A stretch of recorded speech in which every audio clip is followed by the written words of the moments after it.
अशोक गहलोत सरकार को 4 साल पूरे हो गए हैं और इसी उपलक्ष्य में पूरे राज्य में जिला मुख्यालय में प्रदर्शनी माननीय मुख्यमंत्री महोदय ने और हमारी पार्टी ने जब चुनाव में गए थे उस समय वादा किया था, जो घोषणा पत्र जारी किया था उसका 77% वादे हमने जनता से पूरे कर दिए हैं। अब वो 77% तो काफ़ी ज़्यादा है, एक एक को पढ़ना और बताना तो बहुत ज़्यादा लंबा हो जाएगा, लेकिन अगर पूरा फोल्डर चाहे तो मैं आपको उपलब्ध करा दूंगा, तो उससे पूरी आपको सत्यता भी लग जाएगी। और अगर उसमें कोई कमी पूर्ति हो तो मैं प्रभारी मंत्री के नाते जब भी आता रहता हूं, जब आप पूछ भी सकते हैं कि साहब इसमें ये आंकड़ा गलत है या ये काम नहीं हुआ, तो सरकार पूरी पारदर्शिता के साथ काम कर रही है। और यही कारण है कि आज कोई राज्य में एंटी इनकम्बेंसी जैसा वातावरण नहीं बन रहा है। यहाँ तक कि जो जन आक्रोश यात्रा शुरू की थी वो कोरोना का बहाना लेकर के भारतीय जनता पार्टी ने बंद भी की और वापस चालू भी की, क्योंकि उनको जनता का समर्थन नहीं मिल रहा है। घोषणा पत्र में सबसे पहला ऋण माफ़ी का था किसानों की, तो वो मेरे ही विभाग में आता है और हमने 15,000 करोड़ रुपए किसानों के माफ़ करके जो वादा 10 दिन में पूरा करना था, जो 2 दिन में ही माननीय मुख्यमंत्री ने पूरा कर दिया और 21 लाख किसानों का ऋण माफ़ किया है। और हमने ऋण वितरण का काम भी उसी आधार से किया। 12 लाख के करीब नए किसान भी हमने इन सालों में जोड़े हैं। तो निसंदेह सहकारिता में बहुत आमूलचूल परिवर्तन हुआ है। समर्थन मूल्य में लंबे समय तक लोगों को समर्थन मूल्य पर अपनी उपज देने के बावजूद भुगतान नहीं होता था। इसके लिए माननीय मुख्यमंत्री महोदय ने 1,000 करोड़ रुपए का मोबिलाइजेशन एडवांस हमें दिया। इससे हम 3 दिन में भुगतान कर पाए और इससे सरकार किसानों में काफ़ी संतोष है। क्या लंबे समय से सहकारिता में चुनाव नहीं हो रहे थे, चुनाव भी हमने संपन्न करा लिए हैं और बैंक अंतिम इकाई तक के चुनाव भी शायद इसी साल मतलब 23 तक पूरा करा लिए जाएंगे। और मुख्यमंत्री चिरंजीवी योजना जो आज लागू हुई है उसका लाभ पूरे राजस्थान को मिल रहा है। 10 लाख तक का एक परिवार का इलाज और दुर्घटना पर 5 लाख रुपए नकद देने का प्रावधान भी है और उसका लाभ पूरे राजस्थान में मिल भी रहा है। किसानों को राहत देने के लिए बिजली लगभग फ्री है। 10 हार्स पावर तक या 1,000 रुपये का अनुदान प्रति एग्रीकल्चर किसान को मिलता है और 10 हार्स पावर की मोटर अगर 6 घंटे 7 घंटे चलती है तो 1,000 से ज़्यादा बिल आता ही नहीं।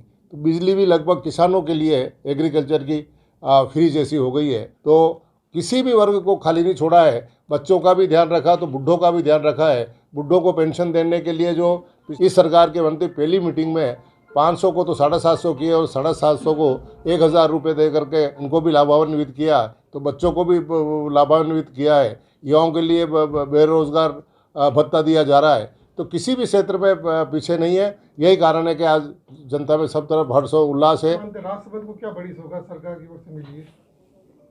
सौगात से क्या मतलब? पूरे राजस्थान की बात कर रहा हूँ मैं। आप राष्ट्रपति के प्रभारी मंत्री है, आप ऐसी एक कोई बड़ी योजना बताए राष्ट्रपति के लिए जो आप मानते हैं सरकार की तरफ से आप इतनी योजना बता रहे हो। हर जिले के लिए कोई अलग से योजना नहीं हो सकती ऐसी कोई। नहीं, मैं इस प्रश्न को सही तरीके से भी नहीं आप कह रहे। कौन सी योजना मानते हैं? कौन सी योजना माने आप? तो वो कोई हमने वादे किए थे या मंच लगा करके वो सब वादे पूरे कर दिए। उस समय की मांग थी और वो वादे पूरे हुए। उपलब्धि आप ये बताइए कि ये हमारी सरकार की जिला मुख्यालय के लिए ये बड़ी उपलब्धि है, ये जानना चाह रहा हूँ। भीम के लिए और पूरे जिले के लिए की बात कर रहा हूँ मंत्री जी, राष्ट्रपति जिला मुख्य नहीं। हमने कोई ऐसा वादा कर रखा हो बड़ी योजना के लिए वो पूरी नहीं हो तो उसका क्वेश्चन करो ना। आप कौन सी योजना को? द्वारकाधीश मंदिर तक एलिवेटेड रोड बनना था जो आपकी योजना, तो डीपीआर बनानी शुरू कर दी है। जो सर एनओसी मिली है, आर्कियोलॉजी ने विभिन्न भर्तियों में जो पेपर लीक की जो सीरीज चालू है, तो उसको लेकर के आपका क्या कहना है? हर पेपर लीक होते जा रहे हैं, इसको लेकर के आप थोड़ा पेपर लीक हुए हैं तो सरकार ने त्वरित कार्रवाई भी की है, लोगों को जेल में भी डाला है। बात है नहीं तो होती है। कौन सी क्या कमियां नहीं है उस पे बात करें। उस पे सुधार किया जा रहा है और कौन सी स्टेट में नहीं हो रहे थे, कौन सी सरकार में लीकेज नहीं हुए। समाज में ऐसे तत्व बैठे हुए हैं जो सरकार की व्यवस्था फेल करना चाहते हैं और गलत आचरण करके पैसा कमाना चाहते हैं। उन लोगों पर जहाँ भी कोई लीकेज रह जाता है उसका फायदा उठा के करते हैं। तो जो जानकारी में आता है उस पर लोग लगा रहे हैं और नकल हुई है तो उनको लोगों को जेल में भी भेजा है। यूपी में जो नकल में जो सहयोगी थे उन लोगों के मकान गिराए गए, यहाँ पर किन किन लोगों पर कार्रवाई हुई है, थोड़ा स्पष्ट कराएं। जो कार्रवाई हुई है जेल में गई ना, आपके अखबारों में भी छपा है, व्यक्तिगत नाम मुझे किसी के मुलजिमों के मालूम नहीं है। और मकान ये बातें तो किस प्रकार बुलडोजर भी शादियों में इनाम दिए जा रहे हैं, तो इस प्रकार से किसी वर्ग को डराना धमकाना ये एक अपनी अपनी स्ट्रेटजी हो सकती है किसी राजनीतिक दल की, लेकिन कांग्रेस की स्ट्रेटजी ये नहीं है। नाथद्वारा में नया स्वीकृत हो गया, वो बनना भी चालू हो गया, लेकिन राजसमंद का जो बहुउद्देशीय पशु चिकित्सालय नहीं तो नई जगह पे वो जगह अतिक्रमण हटा पाए, और आज की स्थिति वो क्यों हुई? वो पशु चिकित्सालय मंजूर हुआ था, लिटिगेशन में वो ज़मीन चली गई, लंबे समय तक किसी ने सूद नहीं ली, इसलिए जिले में कम से कम जिला चिकित्सालय एक तो होना चाहिए, इसलिए नाथद्वारा शुरू किया। तो नाथद्वारा शुरू किया तो वहाँ के जनप्रतिनिधि ने भी पूरा इंटरेस्ट लिया और पैसे भी मंजूर कराए DMFT से, और वो काम शुरू हो गया। यहाँ भी अगर ज़मीन क्लियर हो जाएगी तो वो यहाँ का भी कैंसिल नहीं किया है, यहाँ का भी चलेगा कि बहुत जल्द इसका समाधान हो जाएगा, और लेकिन अभी तक वो स्थिति जो की थी हो क्यों? 26 तारीख को हट जाएगा, तो कोई होगा लिटिगेशन, इसीलिए तो वो डिले हुआ। मॉनिटरिंग वापस नहीं की इसका मतलब? नहीं तो नहीं की, पर आपकी तरफ से क्वेश्चन नहीं, यूँ मान लो और क्या बात है, मतलब कोने के लिए जानकारी नहीं होती थी। 26 तारीख की आज मॉनिटरिंग तो आज कर रहे हो आप, इससे पहले 26 तारीख आज दे रहे तो किस आधार पर दे रहे, तो कार्रवाई तो की हुई है ना। आयुष मेला जो जिला मुख्यालय में जो लगनी थी, ऐसे लेबर अन्य जो सुविधाएं जो राजसमंद के लिए होनी थी वो बाहर क्यों चली जाती है?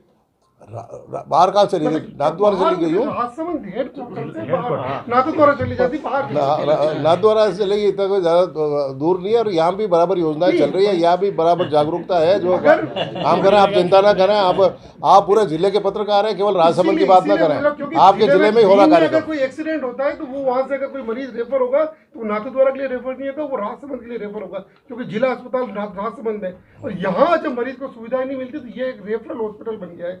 जिला चिकित्सालय के जो नहीं, यहाँ अस्पताल का भी मैंने निरीक्षण किया था, अस्पताल सुव्यवस्थित चल रहा था, ऐसे कोई ज्यादा शिकायत आई नहीं। DMFT से सारे स्पेशलिस्ट जो पोस्टें खाली हैं वो ले ली जाएंगी, अभी गवर्निंग काउंसिल में हमने डिसाइड किया था, तो सारी भर जाएंगी सर। आज की तारीख की स्थिति है कि सिटी डिस्पेंसरी यहाँ से 500 मीटर दूर, वहाँ पे हॉस्पिटल में 1 महीने से डॉक्टर नहीं है। पास में दूसरा हॉस्पिटल है, वहाँ पे जाओ तो डॉक्टर पे पर्ची लिख देगा, वहाँ दवाई नहीं मिलती है। मरीज अगर हॉस्पिटल जाए तो क्या फुटबॉल बन जाएगा मरीज वहाँ पर? नहीं, कैसे फुटबॉल बन जाएगा? मरीज की सेवा के लिए माननीय मुख्यमंत्री से बढ़िया वही नेता ही पैदा नहीं हुआ जिसने मरीजों की इतना सुख सुविधा का ध्यान रखा और दवाई और सब तरह के। नहीं, पत्रकार महोदय, नहीं, 1-2 डॉक्टर कम हो सकते हैं, बाकी जिस प्रकार के आप आरोप लगाए, तथ्यहीन और बेबुनियाद आरोप आप लगाए जा रहे हैं, इसका कोई मतलब नहीं है। नहीं, बिल्कुल गलत है। ये इलाज के मामले में राजसमंद जिले में कोई कोताही नहीं बरती जा रही है। एक ही डॉक्टर वो पीजी करने चली गई है, और पिछले 1 महीने अब पीजी भी जरूरी है ताकि आगे बढ़िया इलाज करेगी, उसमें कोई जरूरी नहीं पीजी से। तो जिस मद का पैसा जिस माइनिंग क्षेत्र से आ रहा है वहीं सड़कें नहीं बन रही है, तो DMFT सब पर सबसे बड़ा प्रश्न चिन्ह हो जाता है कि भाई सड़कें DMFT मद से ही बनी। आज की स्थिति है कि सारी की सारी टूटी हुई है माइनिंग क्षेत्र। वो DMFT फंड का जो पैसा आता है पूरे जिले के विकास के लिए आता है, वो माइनिंग क्षेत्र की सड़कें भी बनेगी, दूसरी सड़कें भी बनेगी, और बनी भी है, जैसा हमारे पूर्व में भी बनी है।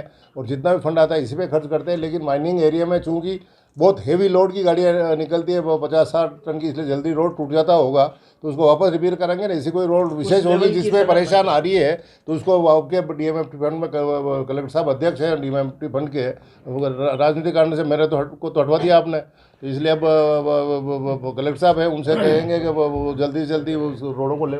मेन मुद्दा साहब DMFT का मेन आय हो रही है दरीबा से, दरीबा में सबसे अच्छी रोडें हैं साहब, मेन आय दरीबा से हो रही है DMFT फंड की।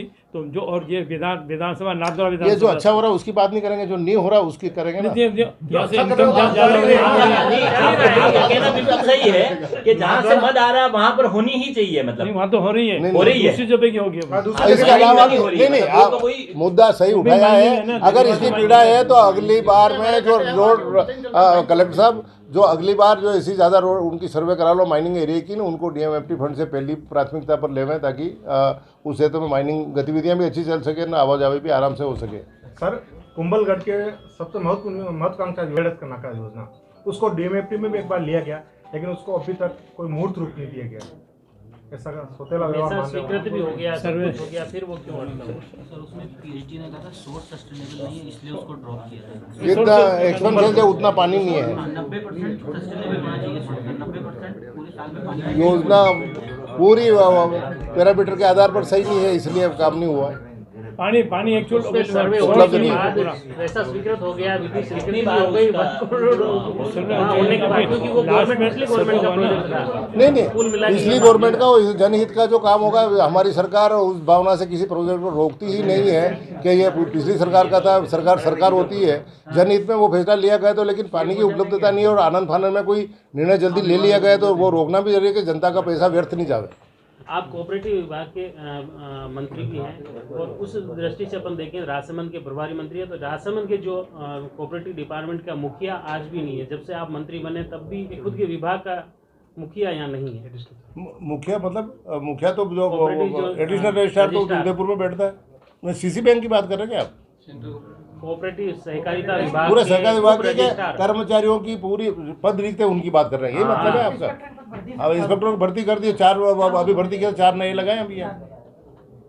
वो पहले बात उठाई थी आपने कि सहकारिता विभाग के ताले लगे हुए, सहकारिता मंत्री आए तो उसके बाद भर्ती की और 4 इंस्पेक्टर यहाँ नियुक्त कर दिए। उसके बाद वापस चले भी गए तो फिर भर देंगे अगर चले गए तो।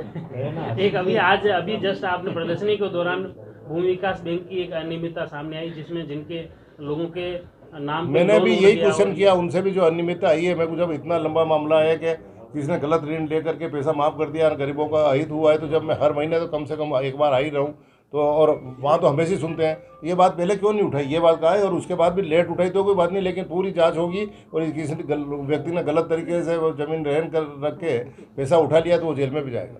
मंत्री जी, मेरा एक सवाल है, राजसमंद पूरे जिले की अगर बात करें, राजसमंद जिले में अतिक्रमण की भरमार है, नियम विरुद्ध कई निर्माण हो रहे हैं, लेकिन प्रशासन उनके ऊपर अंकुश नहीं लगा पा रहा, शिकायत करने के बावजूद भी कार्रवाई नहीं होती, और जिनको नोटिस मिल जाता है उसके बावजूद भी वो धड़ल्ले से निर्माण जारी रखते हैं। तो क्या ये माना जाए उनको राजनीतिक प्रेशर मिला हुआ है? नहीं, बिल्कुल नहीं माना जाना चाहिए राजनीतिक प्रेशर। आप ऐसी कोई शिकायत दी हुई तो लाइए, दीजिए। मैं अभी कलेक्टर साहब से पूछता हूँ कि ये शिकायत का निराकरण क्यों नहीं हुआ। आपने अभी कहा कि शिकायतें कर रखी है, तो वो 1-2 शिकायत मेरे को प्रस्तुत कर दे आप। नाथद्वारा में कलेक्टर साहब की बेटे नाथद्वारा में national highway authority of India ने निर्माण के लिए कलेक्टर साहब को भी लेटर लिखा था, और आज भी नोटिस देने के बावजूद वो निर्माण जारी है। तो क्या ये माना जाए कि ये राजनीतिक प्रेशर से हो रहा है? नहीं, राजनीतिक पर कोई और कारणों का राजनीतिक पर मेरे जानकारी में तो नहीं आया कि कोई राजनीतिक। तो अगर आपके पास उसकी शिकायत हो तो बता दे, तो मैं कलेक्टर साहब से पूछूंगा। सैकड़ों शिकायतें आती पूरे जिले की, हर शिकायत की मेरे पास जानकारी रहती नहीं है कि कितनी शिकायतें मिलती है कि वहाँ कब्जा हो गया पूरा जिले में, इतना बड़ा सामने। तो आपको लिखा तो हुआ लाए तो मैं कलेक्टर साहब से पूरी जानकारी करके आपको अवगत करा दूँ कि इसमें ये अड़चन आ रही है, ये कारण है, और अगर वो अधिकारियों की लापरवाही है तो वो उनसे काम जल्दी कराएं।